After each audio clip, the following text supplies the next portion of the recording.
Hello, everyone. Welcome again to another Teacher Joseph podcast.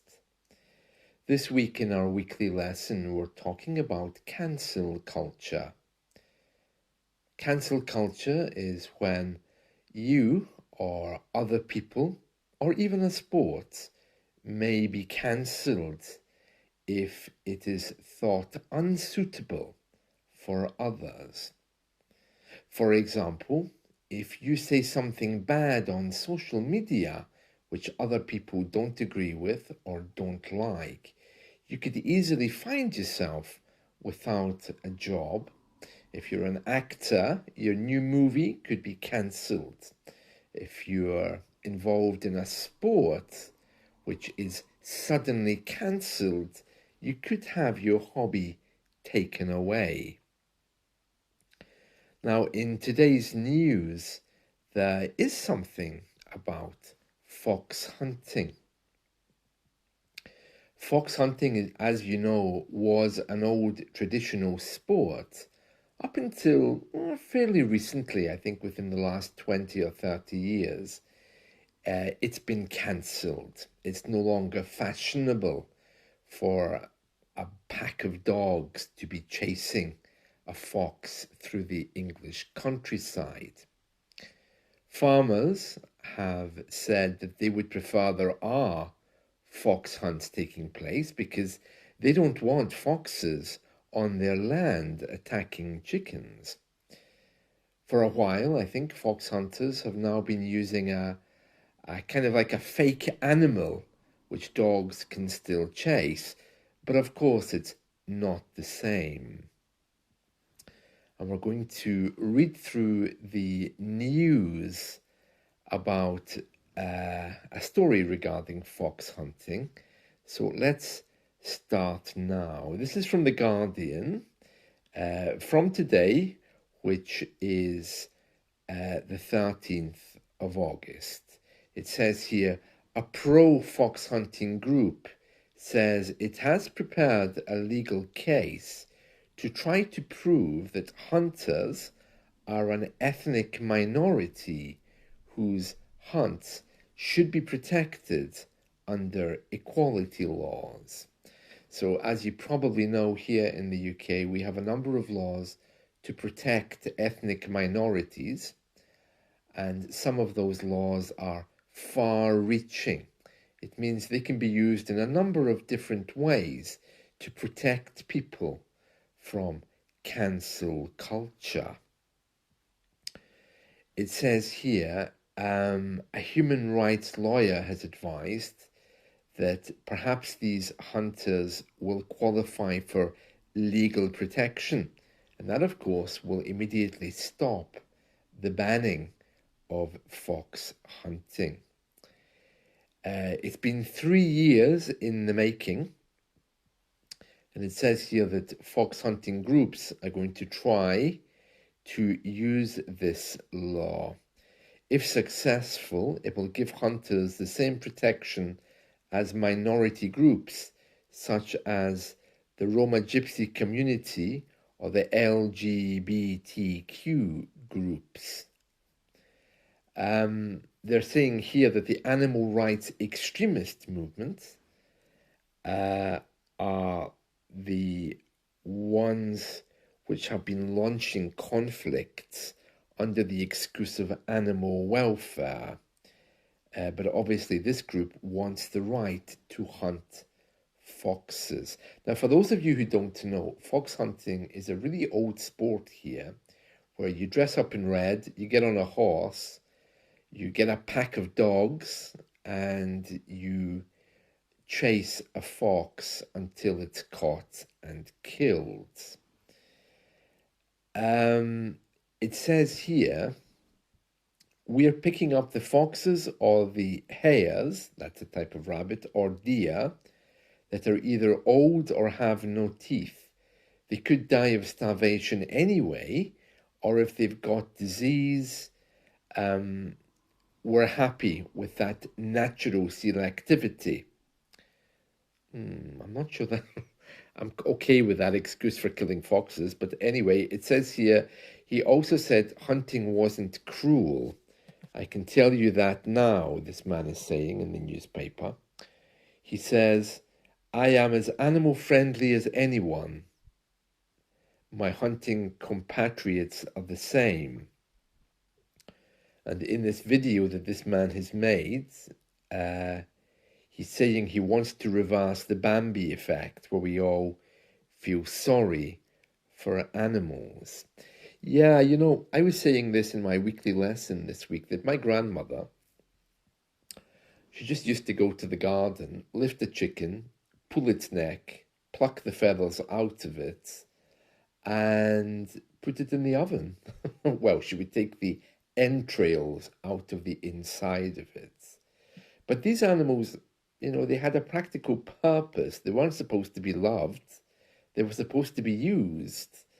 And yeah, my father was the same with his pigeons. When the time came for them to die, if they were ill, well, he killed them. He put them into water and drowned them. Now, I have to say, I wouldn't do that, and I don't think I could do that because I love animals. But for him and my grandmother as well, it's a question of dog eats dog. Survival is what you do. You put the animals out of the misery, and that's a term I've used in this week's weekly lesson. To put something out of its misery means you kill it. And it's a very sad thing to do. But, well, our queen was heavily criticized around 10 years ago when a picture was taken of her killing an animal. She'd been out hunting. You know, the royals, they love fox hunting, they love hunting. They love these kind of things. It's just the way that they are. And yeah, she shot a deer, and there was major criticism against her. But as everyone pointed out, the deer was half dead anyway. So she was doing it a favor by putting it out of its misery. Now, that's very debatable. I don't know if that's true or not, but very interesting just the same, isn't it? Very interesting.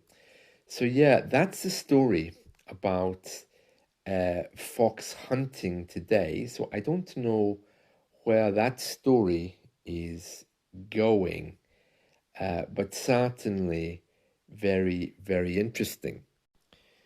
And I would imagine that even if fox hunting is reinstated and brought back from cancel culture, there's going to be such a storm about it that immediately it will be cancelled again. Having said that, I don't know. Someone told me the other day that bullfighting in Spain is no longer decreasing in popularity, it's coming back.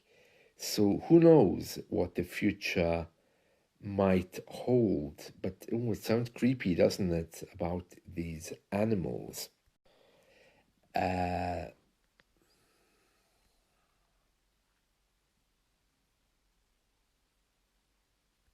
Speaking of cancellation culture, or cancel culture as it's known, we have to remember that many songs were not allowed to be played on British media because the BBC felt that they were inappropriate. And that's a practice they've had since music became so popular back in the 50s and 60s. I mean, did you know, for example, that Space Oddity by David Bowie was not allowed by the BBC when it first came out, because it was around the same time as the American astronauts had gone to the moon, and the BBC refused to play it until those astronauts were back. So it looks like cancel culture was around has been around for much longer than any of us thought. Let's just have a look through Space Oddity at the lyrics because there's nothing offensive about them, and there's nothing which even makes reference to the astronauts who were up on the moon.